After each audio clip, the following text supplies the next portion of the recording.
দল হিসেবে আওয়ামী লীগ নিষিদ্ধ হবে কিনা এ বিষয়ে সিদ্ধান্ত দেবে আন্তর্জাতিক অপরাধ ট্রাইব্যুনাল। সরকারের কার্যক্রম নিয়ে সাপ্তাহিক ব্রিফিংয়ে জানিয়েছেন প্রধানমন্ত্রীর তথ্য সম্প্রচার বিষয়ক উপদেষ্টা ডাক্তার জাহিদুর রহমান।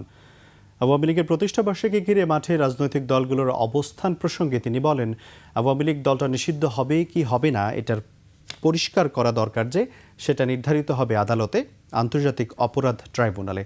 আওয়ামী লীগ মানবতা বিরোধী অপরাধে যুক্ত ছিল কি ছিল না সেটা বিচারের পর নির্ধারিত হবে। ওই পর্যন্ত বিচারাধীন থাকবে এবং দলটির কার্যক্রম নিষিদ্ধ থাকবে সন্ত্রাস বিরোধী আইনের অধীনে।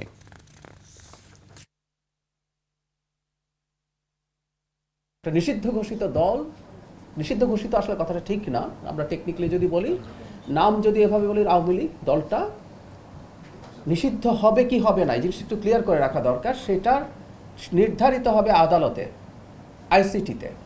তারা মানবতা বিরোধী অপরাধে যুক্ত ছিল কি ছিল না সেই বিচারের পর নির্ধারিত হবে।